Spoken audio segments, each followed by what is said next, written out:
Baby, listen, let's ride. Let's have this conversation. So the easiest, quickest way for you to curse yourself, hear me out.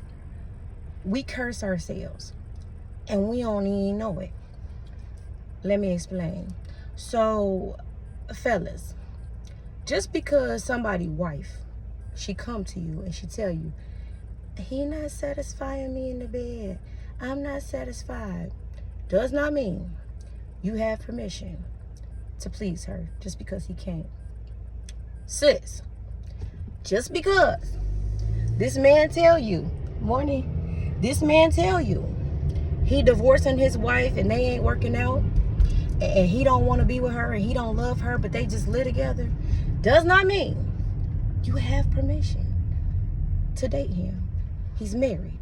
And until he breaks that covenant and that agreement, until he walks away and separates, and I don't mean separate from the mind, because most of us are already gone already. But if that man is still with that woman, 9 times out of 10, he's only telling you what you want to hear. 9 times out of 10, fellas, she only telling you what she wants you to hear, because if he or she are not meant to be in that marriage, then it will be dissolved. Hear me. In Deuteronomy 22:22, it says that if you sleep, and I'm paraphrasing, with somebody else's spouse, if you sleep with them, you both shall die. Now, the reason why we don't believe that, because, baby, listen, there'll be so many people dead out here, right? We don't believe what the word says because we are so physical. We are so attached to this physical world, we don't understand what death means. Death means that you die spiritually. So it's a lot of people walking around here. Baby, listen. A lot of people walking around here dead, spiritually dead. You sleep with somebody else's husband and wife, and now you ain't got one. And your relationships are cursed, and your finances are cursed, and your life is cursed. Why? Because you came between another union. And it doesn't matter whether or not that union is meant to be. It doesn't matter whether or not God put them together. It doesn't matter. You have the responsibility for yourself to not get yourself in that situation. Trust me, these lessons that I have learned through God has literally walked me through it, okay? Because the truth of the matter is, we think we have every reason. Like when I was actually married, truth time, story time, when I was actually married, I was in a relationship that I feel like neither one of us we weren't present. So there was no presence of us, so we didn't really interact. We didn't have that chemistry, that sexual chemistry. We didn't have that chemistry where you run up to them and kiss them and hug. We didn't have that. And we barely had sex. So, and I'm not saying that, it's just like, because, and let's keep it real. If you're an adult and you're married, a lot of marriages are like that. But, to me, I feel like it wasn't not enough. But while I was married, I could have, if that's what I thought, like, I could have had every reason to be like, oh, I wouldn't say I could have made that option, but it wouldn't have been right to be like, oh, I'm gonna go sleep with somebody else because he not satisfying me, right? Hear me though. So I left the marriage, right? I while I was married, didn't mess with nobody. Didn't mess with nobody. I kept to myself. And even to me as a married woman, I don't feel like that should be your first option to go step outside your marriage. If you start thinking about sleeping with other people, then baby, it's time to go. If you start thinking about that, then it's time to go. And people, that's not really a popular opinion, because people will like, oh, well, why? It's either something inside of you that's wrong, or that marriage is wrong, and your soul knows it, and you're just staying there and you're just going through the motions and you're not happy. If you're not happy, that person it's not their responsibility. That's the problem with marriage. It's not somebody else's responsibility to make you happy.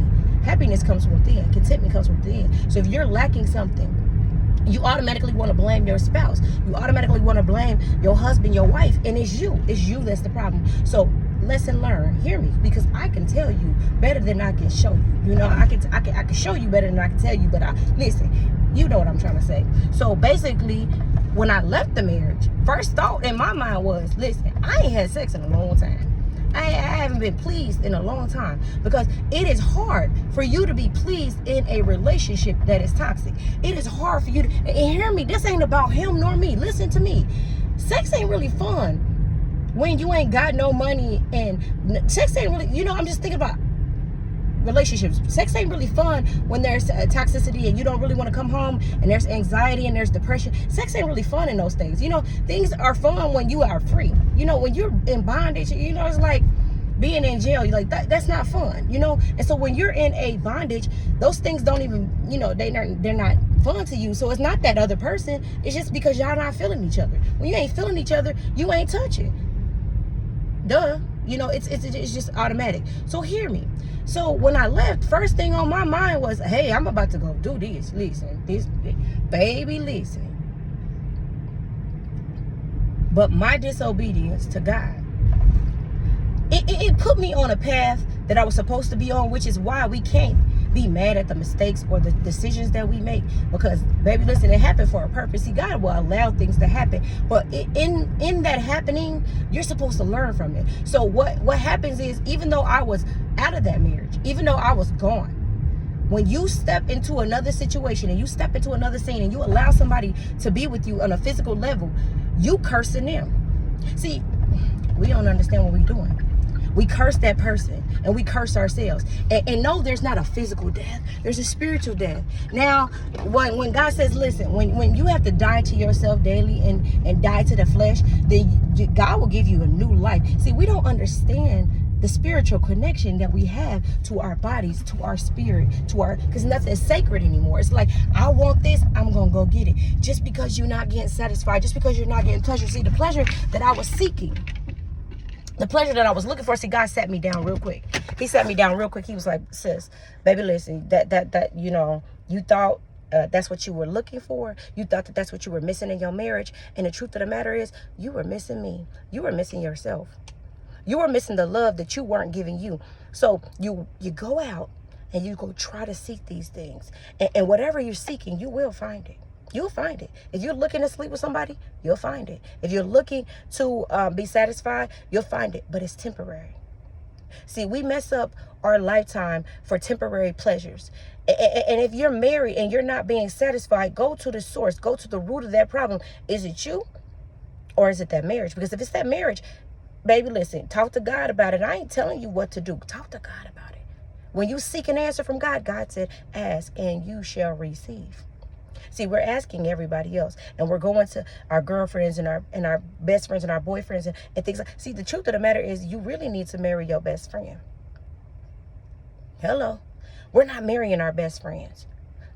And what happens is, everybody if you don't marry your best friend, then everybody, your husband or your wife's best friend comes before you. Everybody comes before you. Because you ain't their best friend. So their best friend gonna come before you. When I was married, all his friends, all their friends came before me. Whatever they said about me, you let them talk about me. You let them diss me. You let them dog me. Listen, you need to marry your best friend. You need to marry somebody. See, we're not understanding what marriage is. We think we got this temporary feeling. Let's go get married. Let's meet me at the altar. But you ain't met them at the altar. You ain't got on your knees and prayed with them. We're so busy looking for temporary fulfillment and pleasures that we are costing ourselves our lifetime. And we're cursing ourselves because we're doing things because we're seeking pleasure. If you seek pleasure, you'll find it, but it's temporary. If you seek God, that pleasure lasts forever. Trust me. I'm not telling you what I heard. I'm telling you what the Bible says, and I'm telling you what God has taught me. We got to get out of other people's beds. You hear me now? I said, I tell the truth. No, I never cheated. I thought I was doing the right thing. I waited until I left. But baby, see, there's contracts in heaven that are honorable. And you could marry the wrong person, but you still signed your soul over to the enemy when you marry the wrong person. So until that contract, that earthly contract is broken, see, you have to obey your masters on earth and your masters in heaven. We have misunderstood that to be slavery. So when you sign on that dotted line, you better know what you're signing to. When you sign your life over, you better know what you're signing to. When you get married, you better know who you're signing your life off to. Because that contract, even though it's not honorable, it has to be honored. Because you signed it. So until it is null and void, until it is dissolved, until it is a resolution, you're cursing people. All because you want pleasure. Listen.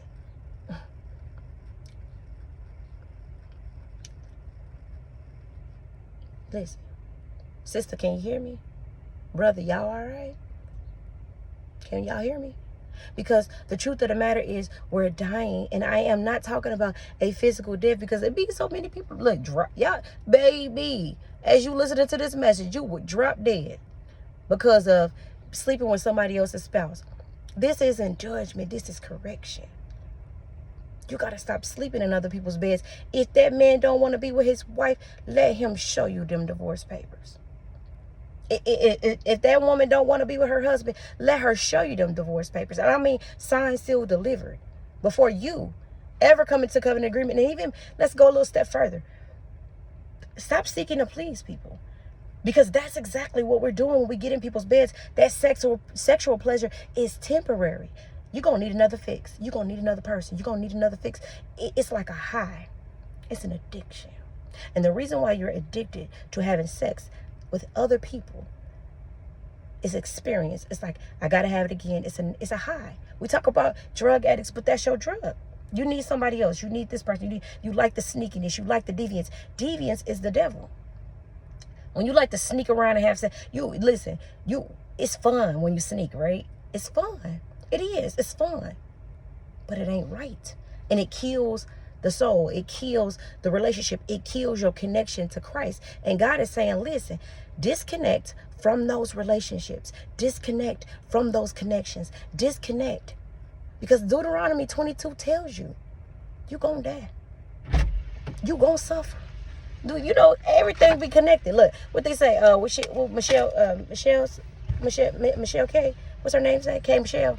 You going to suffer. You going to suffer. Listen. You're going to cry. You're going to pay God in tears. You're going to pay God in years. You're going to pay God back. You are, because everything costs. Yes, that man or that woman may never find out that you messing with them.